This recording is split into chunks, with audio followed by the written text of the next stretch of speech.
Bon matin, Axe 21, c'est un réel plaisir pour moi d'être avec vous ici ce matin. Et je ne sais pas si vous suivez un petit peu l'actualité sportive, mais ce matin, en ce moment même, c'est la finale du plus grand tournoi de tennis international. C'est la finale de Roland-Garros.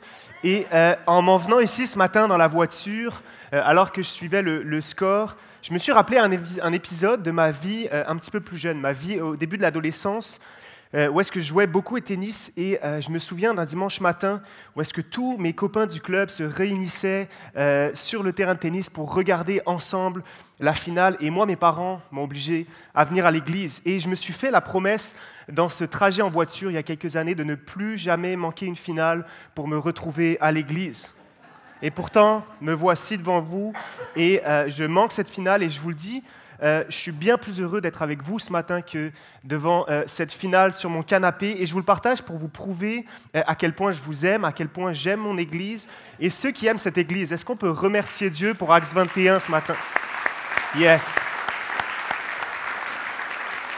Ce matin, c'est moi qui ai le privilège de continuer notre thématique que Phil a commencé la semaine dernière et qui s'intitule « Entre deux mondes ».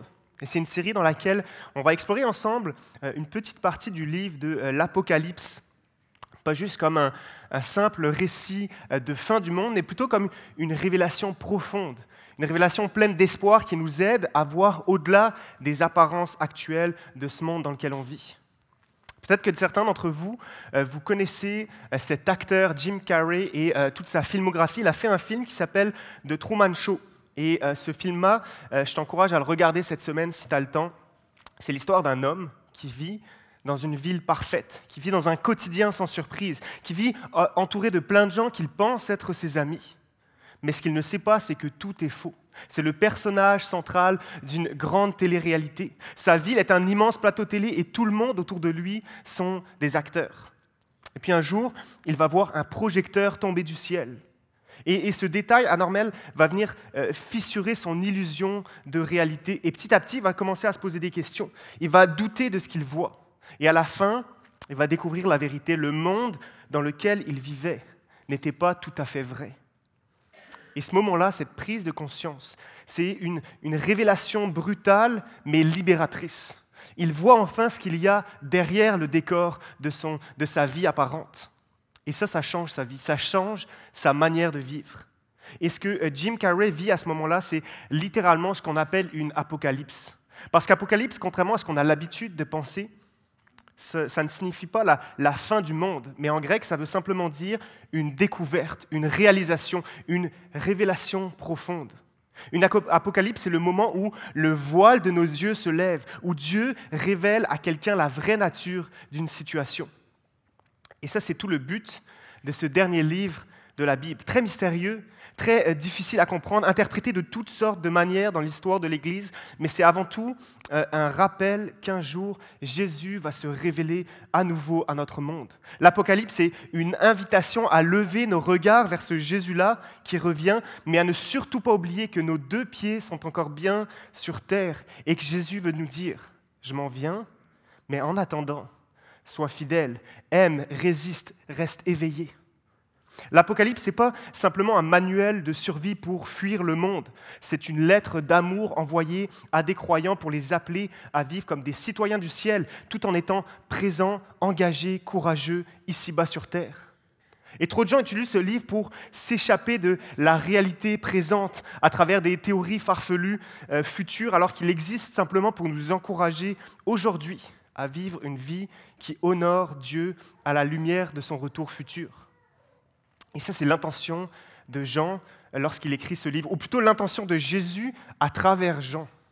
Parce que Jean, lorsqu'il écrit ce livre, il est en exil, il est prisonnier sur l'île de Patmos, et du fond de sa prison, il va recevoir une vision saisissante de Jésus lui-même qui va se révéler à lui, qui va lui dicter ce livre-là.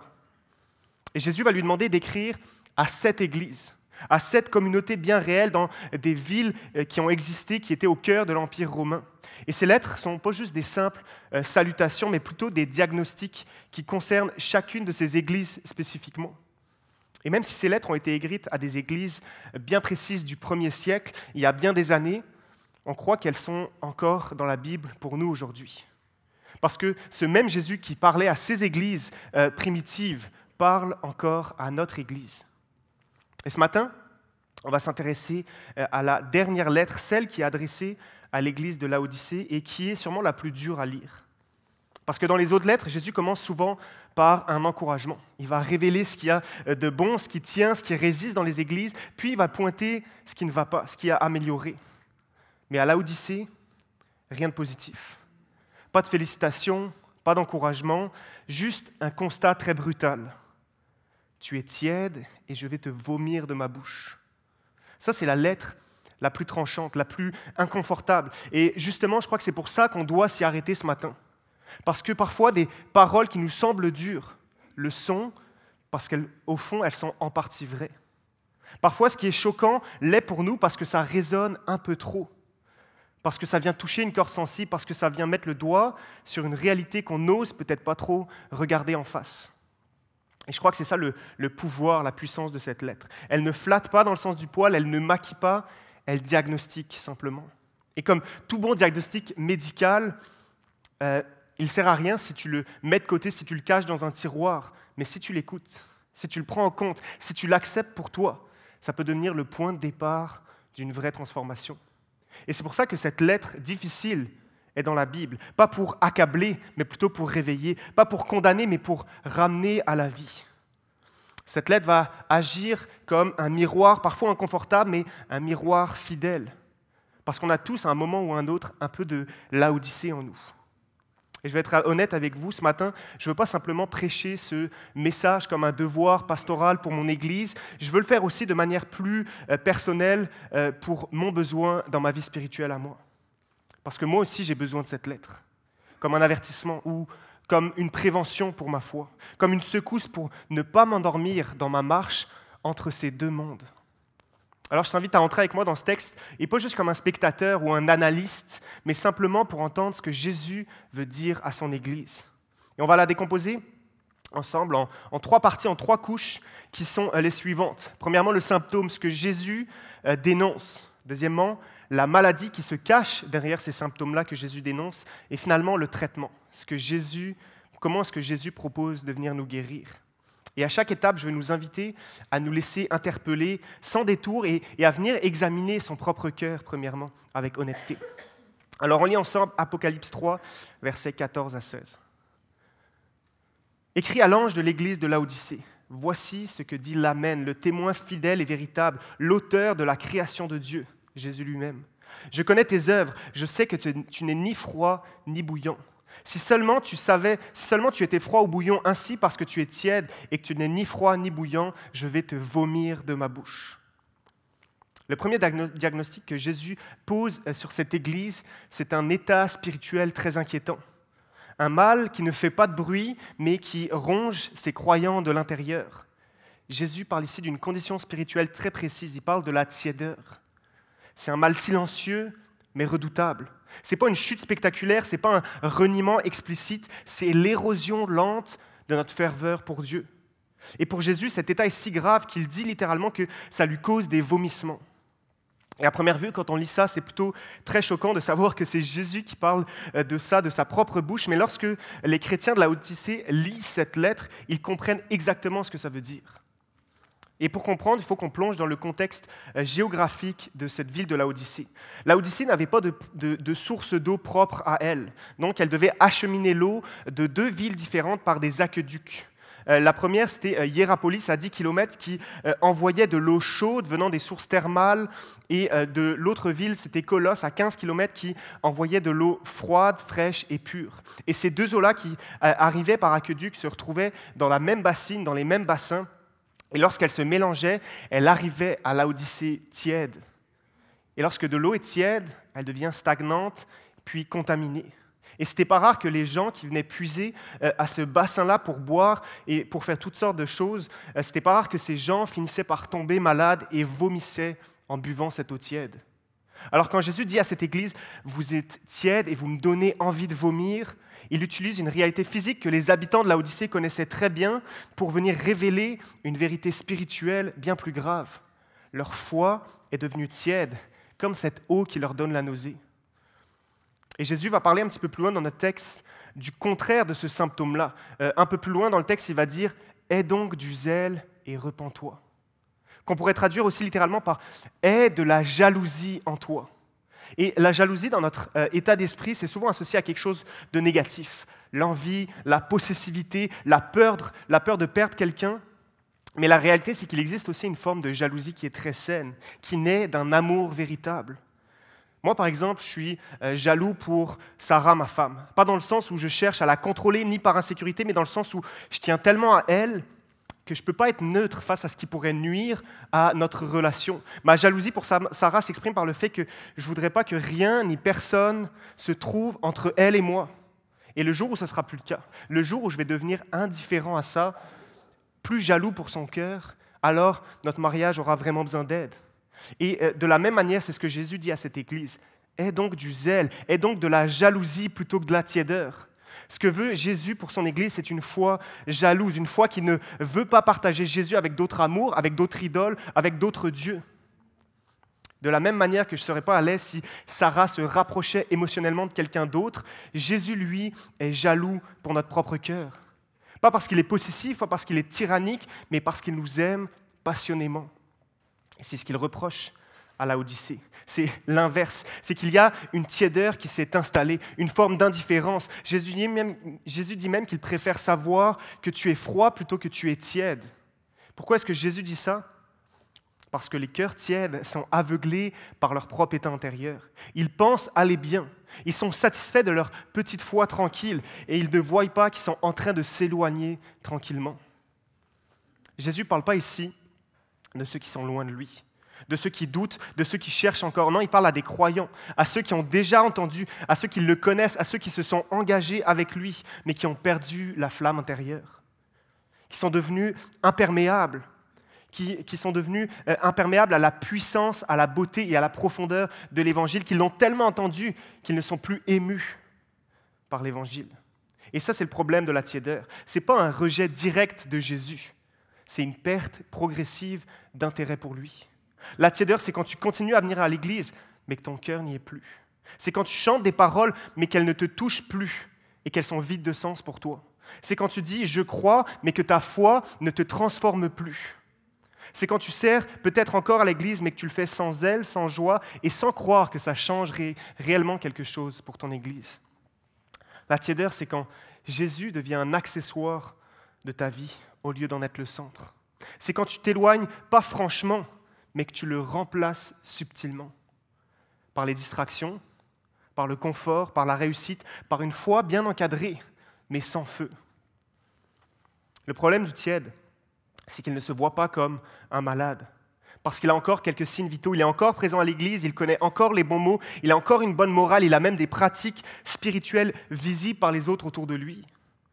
Mais la tiédeur ne se mesure pas à notre présence à l'église, à notre connaissance biblique, ni même à nos bonnes actions, parce que c'est un enjeu intérieur. Elle se révèle dans la température réelle de notre cœur envers Dieu.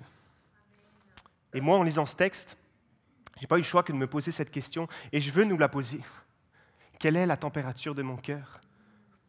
Est-ce que je suis en train de devenir tiède? Et je veux nous poser quelques questions qui n'ont pas pour but de condamner, mais plutôt de nous aider à poser un diagnostic sur notre propre cœur. Est-ce que je passe du temps avec Dieu par amour ou seulement par devoir?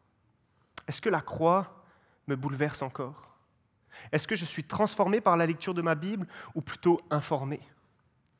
Est-ce que ça m'arrive de ressentir une absence quand je m'éloigne de lui? Est-ce que je me réjouis quand il s'agit de le servir ou est-ce que c'est plutôt devenu un poids et un fardeau sur ma vie?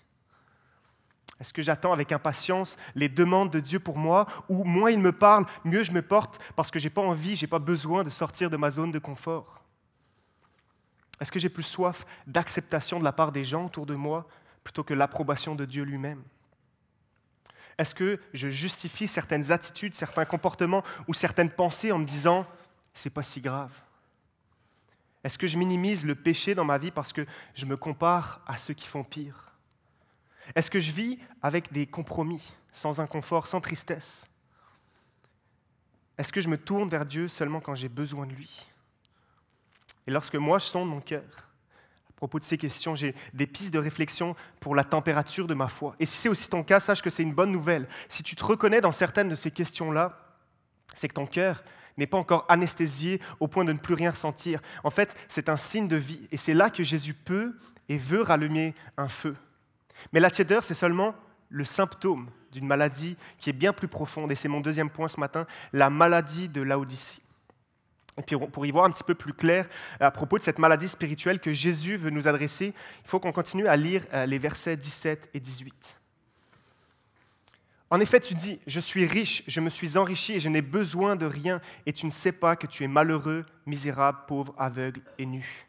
Je te conseille donc d'aller chez moi, acheter de l'or purifié par le feu afin que tu deviennes vraiment riche, des vêtements blancs afin que tu sois habillé et qu'on ne voit plus la honte de ta nudité, ainsi qu'un remède à appliquer sur tes yeux afin que tu vois. Laodicée, c'était une ville très prospère, très raffinée, impressionnante. Et trois de ces aspects-là ressortent dans ce passage. Premièrement, Laodicée, c'était un centre textile. La ville produisait une laine très réputée, brillante, luxueuse. C'était une industrie très développée dans tout l'Empire romain, très reconnue, grâce au savoir des artisans, des ouvriers. Donc, toute la province savait qu'à Laodicée, les gens s'habillaient bien. Deuxièmement, c'était aussi un centre financier. La ville était extrêmement riche, à tel point que lorsqu'un violent tremblement de terre a rasé toute la ville, elle a refusé de l'aide financière de la part de la capitale, Rome, pour dire « nous n'avons pas besoin d'aide, nous allons pouvoir nous reconstruire tout seuls ». Et c'est ce qu'ils ont fait, c'était une ville extrêmement riche. Et troisièmement, Laodicée était aussi un centre médical qui était spécialisé dans les traitements oculaires, donc dans le fait de pouvoir fabriquer des gouttes, des collyres qui étaient réputés pour soigner la maladie des yeux. En réponse à ce texte-là, en réponse à leur identité en tant que ville, voici ce que Jésus va leur dire. Tu dis que tu es riche, bien vêtu, que tu vois clair, mais la réalité, c'est que tu es pauvre, nu et aveugle. Et dans la Bible, chacun de ces concepts a une signification très précise. Dans la Bible, la nudité spirituelle symbolise la culpabilité et la honte. C'est le fait d'être pécheur, d'avoir un casier judiciaire spirituel et d'être exposé au jugement. La pauvreté spirituelle, elle, c'est l'impuissance, l'incapacité de se libérer soi-même, de régler sa propre dette, de devenir la personne qu'on devrait être. Et finalement, la cécité, le fait de ne pas voir, c'est le fait d'être incapable de voir qu'on est pauvre et nu, qu'on est coupable et impuissant, de ne pas se rendre compte de notre insuffisance. Et Jésus est en train de dire ici, peu importe combien tu es bien habillé, peu importe ta richesse, peu importe même ta santé physique, parce que spirituellement, devant Dieu, tu es nu, pauvre et aveugle. Et à première vue, c'est bizarre qu'il dise ça alors qu'on sait qu'il s'adresse à des croyants, on sait qu'il s'adresse à une communauté chrétienne, à des gens qui savent déjà ce que c'est le concept de la grâce, qui l'ont même accepté en tant que don gratuit donné par Jésus. Mais Jésus les ramène à la base et est en train de leur dire, vos richesses, vos biens matériels, vos connaissances vous ont amené à ne plus dépendre de moi pour votre vie. Ils vous ont rendu tiède spirituellement. C'est exactement ce que Jésus dit lors de son passage sur terre un petit peu plus tôt, quand il s'est adressé au jeune homme riche qui voulait entrer dans le royaume, mais sans se dépouiller de sa fortune. Peut-être que vous connaissez cette image qu'il va donner. Je vous le dis encore, il est plus facile à un chameau de passer par le trou d'une aiguille qu'à un riche d'entrer dans le royaume de Dieu. Ce jeune homme-là voulait suivre Jésus sans lâcher ce qui le rassurait, ce qui lui donnait sa valeur, ce qui le sécurisait. Et Jésus lui dit, tu ne peux pas entrer avec tes bagages, avec ta richesse, parce que le passage est trop étroit. La maladie dont parle Jésus, ici, ce n'est pas la richesse, mais c'est l'autosuffisance. Ce que Jésus veut dire ici, ce n'est pas que les riches sont automatiquement disqualifiés du royaume de Dieu. Ce qu'il dit, c'est que la richesse crée cette illusion d'autosuffisance qui rend la dépendance à Dieu presque impossible. Autrement dit, plus tu as de quoi de te débrouiller seul, moins tu vas ressentir le besoin d'un sauveur. Et c'est exactement ça ce qui est en train de se passer à Laodicée dans le contexte de cette lettre. Voici ce que Jésus dit, tu dis, je suis riche, je me suis enrichi, je n'ai besoin de rien, mais tu ne sais pas que tu es malheureux, misérable, pauvre, aveugle et nu. Et ça, c'est le grand problème de cette Église, l'autosuffisance qui découle de ce qu'ils ont et de ce qu'ils sont capables de faire. Mais cette maladie-là ne les concerne pas juste eux, parce que c'est la réalité. Cette réalité-là est presque intemporelle. En fait, elle est universelle. Et on pourrait croire que l'autosuffisance est une conséquence moderne de notre confort occidental. Mais la réalité, c'est qu'elle est plus ancienne que ça. même plus ancienne que l'église de Laodicée, parce qu'elle remonte au tout début de l'humanité, à la Genèse, à la toute première tentation, au tout premier péché. Quand le serpent va s'approcher d'Ève, il ne va pas lui dire frontalement de désobéir à Dieu. Il va lui dire quelque chose de beaucoup plus subtil. Il va lui dire, Dieu sait que le jour où vous en mangerez de la pomme, du fruit interdit, le jour où vous en mangerez, vos yeux s'ouvriront et vous serez comme Dieu, connaissant le bien et le mal. Ce que le serpent propose ici, c'est une idée révolutionnaire. Tu n'as plus besoin de dépendre de Dieu pour savoir ce qui est bien ou mal. Tu peux devenir ton propre centre décisionnel, tu peux devenir ton propre juge, tu peux devenir ton propre Dieu, tu peux te suffire entièrement. Et c'est exactement ça, l'essence même du péché originel. Je n'ai plus besoin de Dieu, je peux me suffire à moi-même. On veut garder le contrôle, on veut décider, on veut mériter, on veut maîtriser notre vie, nos résultats, puis notre avenir. Et cette volonté d'indépendance, d'autonomie, d'autosuffisance, même si elle est admirée par notre société, plus que ça, elle est valorisée, peut devenir un poison spirituel quand elle se retourne contre notre besoin de Dieu. Voici ce que C.S. Lewis a écrit. Le péché originel de l'homme, ce n'est pas la désobéissance, c'est d'avoir cru pouvoir se passer de Dieu. Aujourd'hui, on ne vit peut-être pas à Laodicée, mais ça nous concerne autant qu'eux, voire plus. Parce qu'on vit dans un des coins des mondes le plus sécuritaire, le plus organisé, le plus riche, le plus connecté de l'histoire humaine. Et ça crée une réalité très dangereuse. On peut facilement vivre toute une vie sans ressentir le besoin de Dieu. Notre monde est bâti pour l'indépendance. Il est façonné pour que nous n'ayons pas besoin de Dieu. Des hôpitaux équipés, des médecins compétents, des pharmacies ouvertes jour et nuit. On a un accès illimité à l'information. Google répond à nos questions. YouTube nous montre comment faire. ChatGPT peut même nous aider à réfléchir. Et côté confort, Uber Eats nous nourrit, Netflix nous distrait, Amazon nous livre tout en 24 heures. Même notre vie intérieure est bien encadrée. Psychologue, appli de méditation, podcast de développement personnel, retraite de bien-être, groupe de soutien. Et dans toute cette liste qui est loin d'être complète, je veux préciser que tout ça, ce sont des bonnes choses dont on peut être fier et reconnaissant de pouvoir en bénéficier aujourd'hui. Parce que tout ça, rien de tout ça n'est mauvais en soi. Mais c'est justement ça le piège. Parce qu'on a toutes ces choses, aussi bonnes soient-elles, on peut facilement se retrouver anesthésié. Parce que ces choses-là nous rendent la vie plus facile, mais aussi notre foi un peu plus floue. Parce que toutes ces choses-là apaisent nos douleurs, mais parfois étouffent aussi notre soif de Dieu. Parce que toutes ces choses-là répondent à des besoins immédiats, mais parfois nous déconnectent de nos besoins éternels. Et dans ce contexte moderne, notre foi peut facilement devenir accessoire et optionnelle. Et sans se rebeller, sans rejeter Dieu frontalement, on s'habitue petit à petit à vivre sans lui. Tim Keller a dit la chose suivante: l'homme moderne n'est pas contre Dieu. Il est juste indifférent parce qu'il pense qu'il n'a pas besoin de lui. Et c'est vrai et c'est visible pour ceux qui vivent sans Dieu. Mais c'est aussi très applicable pour les chrétiens du XXIe siècle. Et d'ailleurs, ce passage est écrit et s'adresse à des chrétiens à qui Jésus reproche cette autosuffisance. Je parlais un jour avec quelqu'un que je connais qui est missionnaire dans un pays pauvre d'Asie. Et je lui ai demandé un petit peu naïvement à quel point ça te manque parfois la vie occidentale, la vie européenne, le confort, la sécurité, les commodités qu'on a. Et je me souviens de son regard et son petit sourire lorsqu'il m'a répondu « Si tu savais à quel point ça ne me manque pas, parce que j'aurais trop peur d'oublier Dieu, trop peur d'oublier à quel point j'ai besoin de lui au milieu de tout ce confort-là. » Et cette réponse m'a frappé parce que chez nous, on considère le confort comme un avantage, mais lui voyait ce même confort comme un risque spirituel pour sa vie. Je me souviens de sa phrase, « Ce n'est pas dans la douleur que j'ai tendance à perdre ma foi, c'est dans l'abondance que je suis tenté d'oublier celui qui m'a sauvé. » Moi, je fais partie de ceux qui parfois oublient à quel point ils ont besoin de Dieu. J'oublie à quel point j'ai besoin de lui parce que pour être en santé, je compte parfois plus sur mes efforts, sur mon hygiène de vie, sur le système de santé qu'on a ici. J'oublie parfois à quel point j'ai besoin de lui parce que pour me sentir mieux, je me tourne facilement vers mes loisirs, vers mes distractions, vers des sorties, vers mon confort, au lieu de me tourner vers sa présence.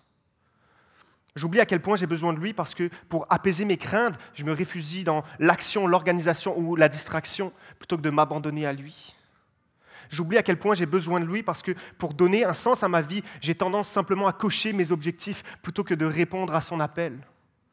J'oublie à quel point j'ai besoin de lui parce que tout ce que j'ai et tout ce que je vient de lui et pas de moi.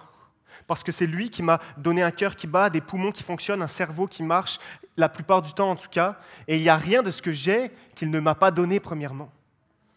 Il est mon créateur et le créateur de toutes choses autour de moi. Comment est-ce que je peux croire que je me suffis à moi-même? Et pourtant et je crois qu'on est plusieurs à avoir cette tendance à oublier à quel point on a plus besoin de Dieu que ce qu'on croit ou que ce qu'on voit.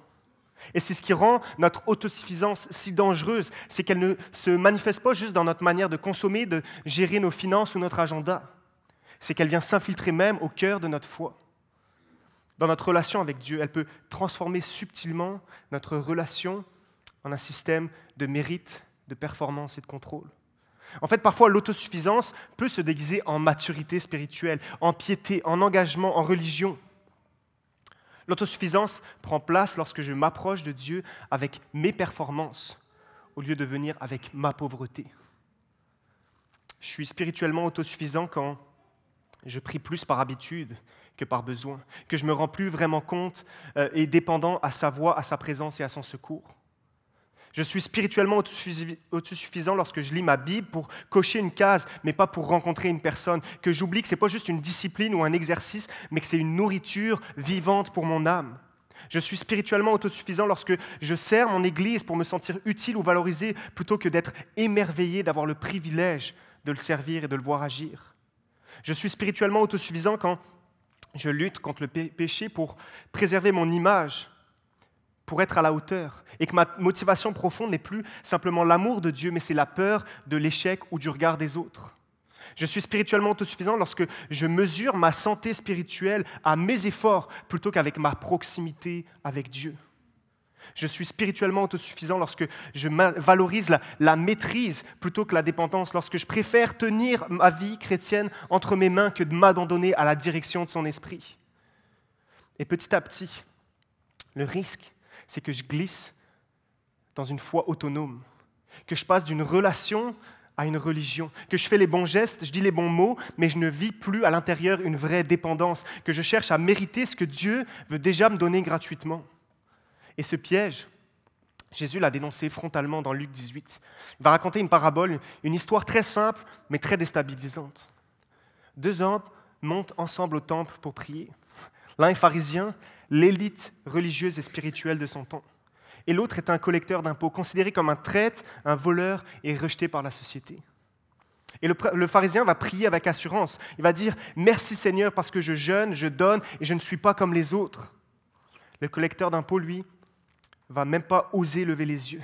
Il va se frapper la poitrine pour dire « Seigneur, aie pitié de moi, je suis juste un pécheur. » Et Jésus va dire « Ce n'est pas le religieux zélé qui va repartir justifié. C'est le pécheur brisé, celui qui le sait, qui n'a rien à offrir. » Et on croit souvent, et moi en premier, que nos erreurs, nos chutes, nos luttes, nos manquements, nos fragilités nous éloignent de Dieu. Mais ce qui nous éloigne encore plus, c'est notre prétention à pouvoir nous en sortir sans lui. Et je le dénonce ce matin pas comme un acte d'accusation, mais parce que je suis le premier concerné. Combien de fois j'ai arrêté d'être un enfant dépendant pour prendre le rôle d'un bon chrétien, parfois pour prendre le rôle d'un bon leader? Combien de fois je me suis approché de Dieu avec des demandes plutôt que simplement de vouloir être en communion avec lui? Combien de fois j'ai confondu activité religieuse et intimité réelle? Combien de fois j'ai cru que ma fidélité me rendait digne au lieu de reconnaître que c'est sa fidélité qui me tenait? Combien de fois j'ai cru que Dieu était plus proche de moi lorsque je performais bien et plus loin lorsque j'échouais? Combien de fois j'ai porté mes fardeaux seul, par fierté ou par peur, sans lui déposer? Combien de fois j'ai servi Dieu sans l'avoir même adoré d'abord? Combien de fois j'ai essayé de mériter ce qu'il me tendait déjà gratuitement? Combien de fois j'ai cherché à faire pour lui au lieu d'être avec lui? Et peut-être que toi aussi tu pourrais dire ce matin, un peu comme moi, « Seigneur, j'oublie trop souvent à quel point j'ai besoin de toi. J'ai cette tendance à être autosuffisant. » Et pas juste le dire dans mes grandes crises, quand tout va mal, mais dans tout. Chaque jour, chaque instant, chaque souffle, j'ai besoin de toi. Et c'est la raison pour laquelle il dit à cette église, « Tu es pauvre, aveugle et nu. » Il ne le dit pas comme une accusation, mais plutôt comme un rappel que c'est exactement là où il veut les rejoindre. Pas dans leur suffisance, pas dans leur illusion d'être assez bon, d'être assez riche, d'être assez bien vêtu, pas dans une foi performante, mais dans leur manquement. dans leur fragilité, dans leur vide. Et c'est dans cet espace, dans cette reconnaissance de dépendance à lui qu'il vient nous proposer un traitement efficace pour nous transformer. Et alors que je finis avec ce dernier point, je veux inviter les musiciens à venir me rejoindre. Le remède que Jésus propose. Voici ce qu'on lit à la fin de notre passage de ce matin. Voici, je me tiens à la porte et je frappe. Si quelqu'un entend ma voix et ouvre la porte, j'entrerai chez lui et je souperai avec lui et lui avec moi. Ce que je trouve magnifique avec ce passage, c'est que Jésus commence par dire « Voici ce qui m'insupporte chez vous. Voici ce que je vous reproche. » Mais le passage finit par « Voici, je me tiens à la porte et je frappe. » Le plus grand remède à l'autosuffisance, à notre tiédeur spirituelle, ce n'est pas de travailler plus dur, ce n'est pas de faire des efforts pour redevenir bouillant spirituellement. Le remède, c'est simplement d'ouvrir la porte, c'est de le laisser entrer. Voici, je frappe à la porte.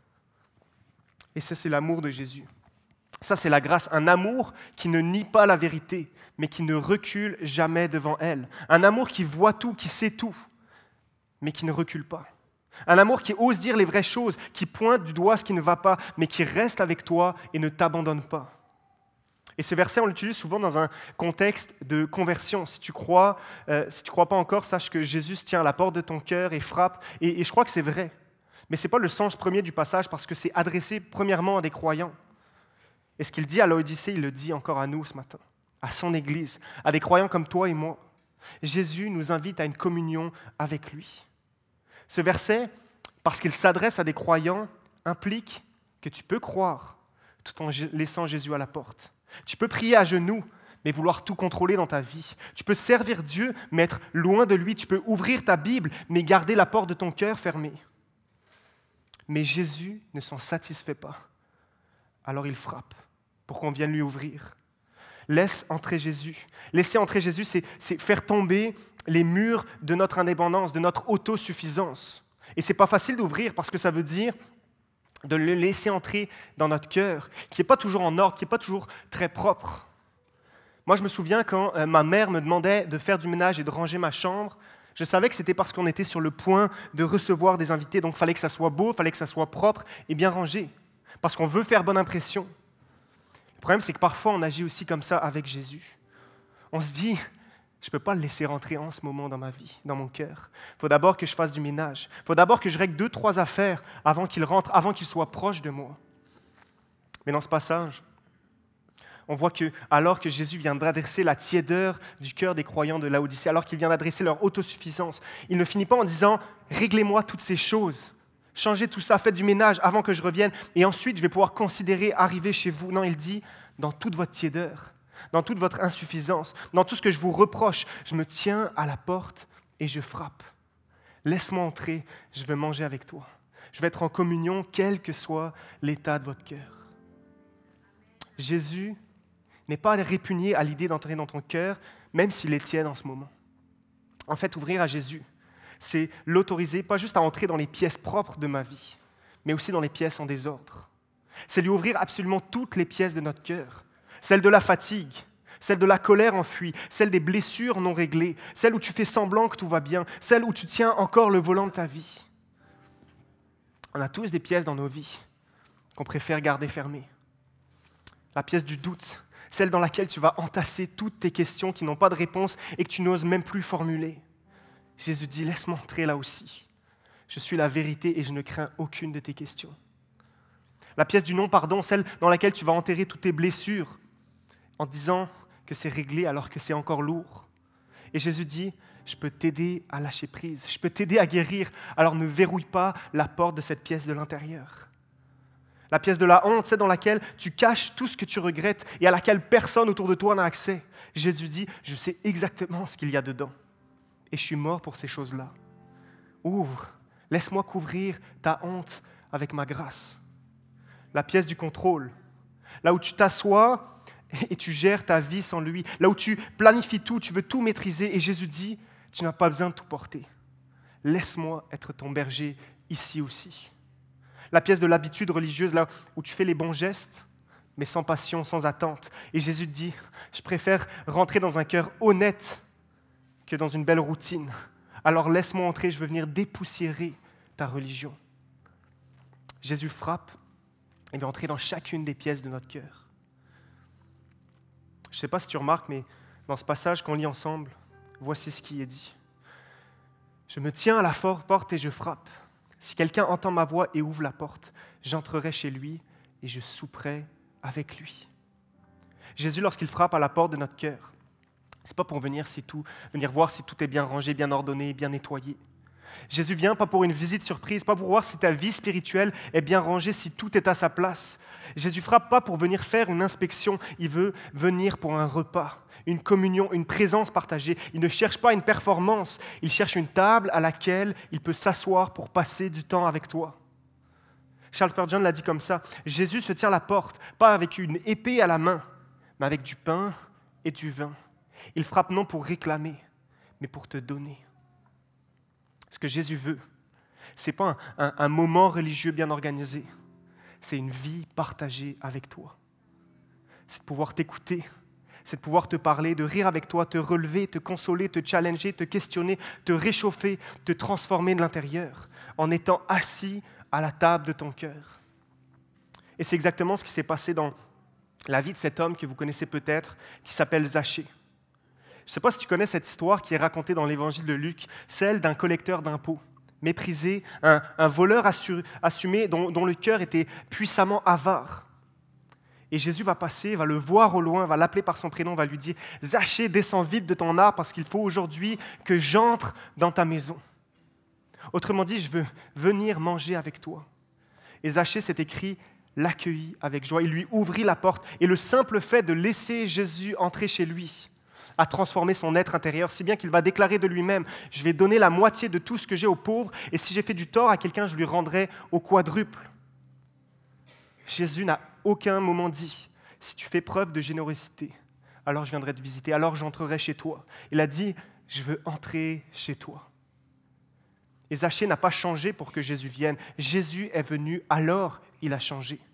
C'est la présence de Jésus qui fait fondre son cœur dur. C'est la proximité qui a rallumé un feu en lui. Il a été transformé simplement parce qu'il a ouvert sa porte et il a reçu Jésus chez lui. Et si Jésus a pu transformer cet homme corrompu, avare, rejeté, il peut aussi transformer ton cœur et mon cœur.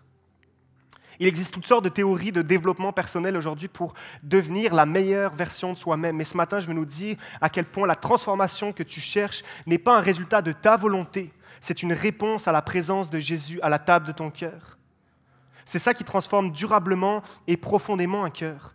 Pas la pression, pas la performance, pas la discipline, la communion, la présence, la proximité que Jésus veut avoir avec chacun d'entre nous.